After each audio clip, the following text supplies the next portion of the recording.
James was enjoying his life on the island of Sodor, but he still had a lot to learn. "You're a special mixed traffic engine," said the Fat Controller. "You can pull coaches or trucks quite easily, but you must learn by your mistakes." James knew what the Fat Controller meant. He could well remember that dreadful accident on his first day. "Be careful with the coaches, James," said Edward. "They don't like being bumped." Everyone came to admire James. "I'm a really splendid engine," he thought, and suddenly let off steam.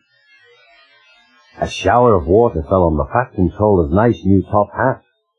Just then the guard blew his whistle, and James thought they had better go. Go on," he puffed to Edward.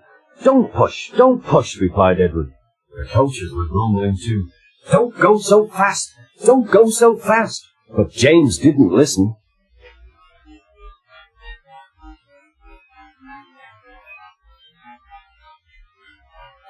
When at last they stopped at the next station, 2 coaches were beyond the platform. They had to go back to let the passengers out. But no one seemed to know about the Fat Controller's top hat, though James felt happier. Presently they came to the station where Thomas was waiting with his 2 coaches.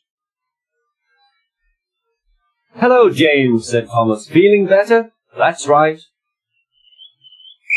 "Oh, that's my guard's whistle. I must go. I don't know what the Fat Controller would do without me to run this branch line," and he puffed off importantly.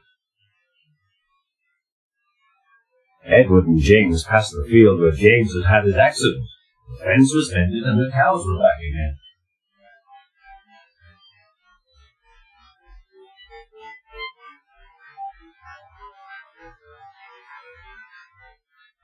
They ended their journey and rested before setting off for home. James was still wondering what the Fat Controller would have to say about his top hat.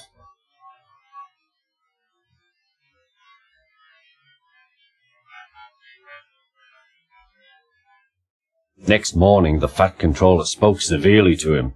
"If you can't behave, I shall take away your red coat and have you painted blue." James didn't like that at all. He was very rough with the grumbling coaches as he walked them to the platform. "Don't talk, come on," he called to them. "Gordon never has to fetch his own coaches," he thought to himself, "and he's only painted blue." To make James even more cross, this time no one came near him. "I'll show them," he thought. "They think Gordon is the only engine who can pull coaches."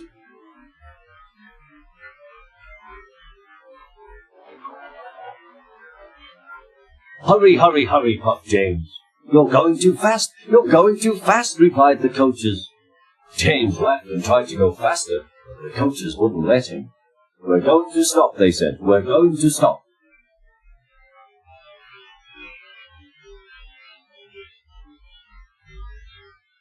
"What's the matter?" James asked his driver. "The brakes are hard on. Leak in the pipe, most likely. You've banged the coaches enough to make a leak in anything." "How shall we mend it?" said the guard. "We'll do it with newspaper and a leather bootlace," replied the driver. "Well, where is the bootlace coming from?" asked the guard. "Ask the passengers," said the driver. "You have a leather bootlace there, I see, sir," said the guard to a smartly dressed man. "Please give it to me." "I won't," said the man. "Then," said the guard, "I'm afraid the train will just stop where it is." The passengers all said what a bad railway it was. Then they told the man how bad he was instead. Everyone was very cross. At last he handed his laces over. The driver tied a pad of newspaper tightly round the hole in the brake pipe, and James was able to pull the train.